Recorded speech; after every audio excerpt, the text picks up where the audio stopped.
अगर आपके घर में भी कोई पैरालिसिस का मरीज है ना, जिसको लकवे का दौरा पड़ा है और उसके शरीर का कोई हिस्सा सुन्न हो गया, उसमें जान नहीं हो, बेजान हो चुका है, चाहे उसका मुंह हो गया हो, मुंह टेढ़ा हो गया हो, आंखें टेढ़ी हो गई हो, चाहे उसके बाजू में कोई जान, चाहे उसकी बाजू लटक गई है, चाहे उसकी जांग लटक गई, पैर कहीं पे भी पैरालिसिस का अटैक पड़ सकता है। आप लोग अगर ये मान के बैठ चुके हैं कि यार ये बंदा जिंदगी भर, हो सकता है चाचा हो, मासा हो, ताई, कोई भी हो, आप लोग ये मान के बैठ चुके हैं कि भाई अब ये ठीक नहीं होगा, और आपके दिमाग में अगर ये बात घर कर चुकी, पैरालिसिस का मरीज जिंदगी भर ठीक नहीं होता है, तो इस वहम को अपने मन से निकाल दो। मेरे कहने अनुसार 4 से लेकर 9 महीने तक काम करो। 10 से 15 दिन बाद पे जो लकवे का मरीज है, उसके उस हिस्से में जहां पे पैरालिसिस का दौरा पड़ा है और वो बेजान हो गया, वहां पे जान आना, मूवमेंट होना शुरू हो जाती है। देखिए, ब्लॉकेज आने, मैंने बताया दिमाग में ब्लॉकेज आते हैं, इसीलिए पैरालिसिस का दौरा पड़ता है।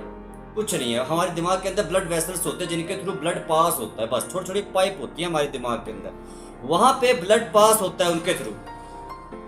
और जब उनके अंदर इतनी इतनी पतली पतली जैसे सुई नहीं होती है, उससे भी पतली पाइप्स होती हैं, और जब उनके अंदर ब्लॉकेज आ जाएगी ना, तो खून दौरा नहीं करेगा, खून जो है सर्कुलेशन नहीं होगा, ब्लड का सर्कुलेशन बंद हो गया, वहां का खून वहीं रह गया, पूरे शरीर में नहीं गया, और जिस हिस्से में नहीं गया वहां पे पैरालिसिस का आपको अटैक पड़ गया। जिस हिस्से में खून का दौरा नहीं हुआ, वहां पे आपको समझ लीजिए लकवे का दौरा पड़ गया, बस वही हिस्सा आप लोगों का बेजान हो जाता है। हमारे शरीर के सारे अंगों को हमारा दिमाग ही कंट्रोल करता है। इसमें अगर आपसे मैं बातें कर रहा हूँ, अपने हाथों को ऐसे हिला रहा हूँ, अपने होठों को हिला रहा हूँ, मेरी जीभ हिल रही, मेरी आंखें ब्लिंकिंग, पलक झपक रही हैं, ठीक है, अभी मैं ऐसे गर्दन को घुमा रहा हूँ, ऊपर नीचे कर रहा हूँ, मेरे शरीर का या किसी के भी इंसान का शरीर का कोई भी हिस्सा है, सर से लेकर पैर तक, वो सिर्फ हमारा दिमाग ही कंट्रोल करता है। पैरालिसिस कहीं भी हो सकता है, आपका शरीर में कहीं पे भी, सर से लेकर पैर तक कहीं पे भी आप लोगों को पैरालिसिस का अटैक पड़ सकता है, कहीं पे भी। अब आपको बताता हूँ मेथड। आप लोगों ने उस बंदे को जिसको पैरालिसिस का दौरा पड़ा है, अटैक पड़ा है ना, उसको जिसको लकवे का दौरा पड़ा है, उस बंदे को आप लोगों ने सूखी मसाज करनी है, बिना तेल के। जैसे नहाने के बाद तौलिए से रगड़ते हैं ना पूरे शरीर को, वैसे आपने उस बंदे को मसाज करनी है, सूखे हाथों से, सूखी मसाज, जोर जोर से। इससे फायदा होगा, उसके वहां पे ब्लड का सर्कुलेशन फास्ट होगा, खून का दौरा बहुत ज्यादा तेज हो जाता है सूखे हाथों से रगड़ के। एक बात। दूसरी बात, उस इंसान को 4 महीनों से लेकर 9 महीनों तक, 9 महीने तक उस बंदे को सिर्फ सुबह फल, रात को सलाद, दोपहर को सलाद खिलाना, कच्चा फल, कच्चे सलाद दिन में जी भर के खाओ, सुबह खाओ, दोपहर को खाओ, रात को खाओ, शाम को खाओ, जब मर्जी खाओ, पूरा दिन केवल कच्चा सलाद, कच्चे फल खाने हैं। यही एकमात्र साधन है अपने दिमाग के अंदर ब्लॉकेज को खोलने का, या कहीं पे भी और जगह पे ब्लॉकेज है, दिल में ब्लॉकेज है, एकमात्र यही तरीका है। देखिए, मैं ऐसा क्यों बोलता हूँ कि कच्चे फल, कच्चे सलाद हमेशा आप लोगों को सजेस्ट करता हूँ, थोड़े लीजिए, ज्यादा लीजिए, आप लोगों की मर्जी, लेकिन पूरा दिन किसी भी मरीज कच्चे फल, कच्चे सलाद दीजिए। अच्छा, इससे होगा क्या? इससे क्या होता है, हमारे शरीर में नाइट्रिक ऑक्साइड गैस पैदा होती है, जो कि हमारे शरीर में कहीं पे ब्लॉकेज है उसको खोलने का काम करती है। सिर्फ एक चीज, नाइट्रिक ऑक्साइड, इसका प्रोडक्शन बढ़ा लो, ब्लॉकेज खोलना शुरू हो जाएगी। अगर नहीं है तो जिंदगी भर ब्लॉकेज नहीं होगी। कच्चे फल, कच्चे सलाद खाने से आपको ये फायदा होगा। इसके बाद आप लोगों ने उस बंदे को दिन में, सुबह और रात को, ठीक है, पालक का जूस पिलाना है। पालक का जूस, पालक का जूस मतलब ग्रीन जूस बोलो आप, ग्रीन जूस बंदे को पिलाना। को बताया कि दिमाग में ब्लॉकेज को खोलना है, बस लकवा अपने आप ठीक हो जाएगा, कोई डरने की बात नहीं है।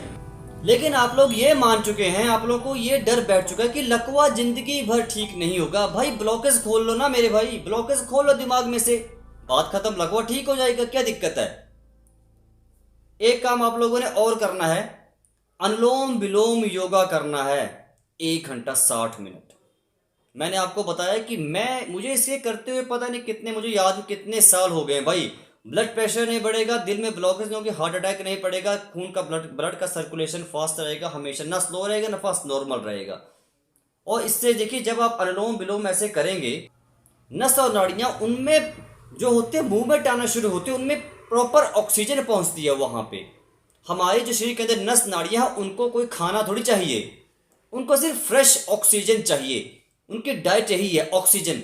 वहां तक आपके शरीर के सर से लेकर पैर तक जो भी आपकी जितने भी करोड़ हजार करोड़ नस नाड़ियां हैं वहां तक उनको फ्रेश ऑक्सीजन पहुंचेगी, जिससे क्या होगा उनके अंदर एनर्जी आना शुरू होगी। और एनर्जी आने से क्या होगा वहां पे क्या हो धीरे धीरे धीरे मूवमेंट है जो बंद पड़ेगी, बेजान पड़ चुकी धीरे नस नाड़ियां धीरे धीरे मूवमेंट करना शुरू कर देती। कहने में आप लोग सोच रहे होंगे यार ऐसा नहीं होगा, फल वाल खाने फल या सलाद खाने से कुछ नहीं होगा। भाई देखिए अपने घर में देखिए, जो मैं आपको एक बात बता दूं, आपके घर में कोई भी पैरालिसिस का मरीज है ना, तो उसकी हालत आप लोगों को पता है कैसी होती है। खुद ही उसको लैट्रिन करवाने जाओ, खुद ही पेशाब करवाने जाओ, खुद ही हाथों से खाना खिलवाओ। तो ऐसा करने में आप लोगों का क्या जाता है? बस जिंदगी में आए हो तो कुछ किसी का भला करके जाओ ना। आप लोग जब भी सेवा करने का मौका मिले, कोई भी हो कहीं पे भी हो, रिश्तेदारी में हो कहीं बाहर हो, भाई उसकी सेवा करो, उसको अच्छी सलाह दो। नहीं मानते फिर वो अपनी उसकी करे, अपनी उसकी किस्मत है। जैसे मैंने आप लोगों को बता दिया, दिन सुबह दोपहर रात को एक घंटा अनुलोम विलोम करो। दिन में 2 गिलास सुबह और रात को पालक का जूस पियो और कच्चे सलाद कच्चे फल खाओ। मेरा कर्म था बताना, हो सकता है मेरे थ्रू किसी की हेल्प हो जाए, वो बंदा बिल्कुल ठीक हो जाए, तो ये भी एक अच्छी बात होती है। तो सेवा करो हर किसी, लेकिन जैसे मैंने बताया इन तरीकों को फॉलो करो। ब्लड के अंदर आपके दिमाग के अंदर जो ब्लड वेसल्स है वहां पे जो ब्लॉकेज हो गया बिल्कुल क्लियर होना शुरू हो जाएगी।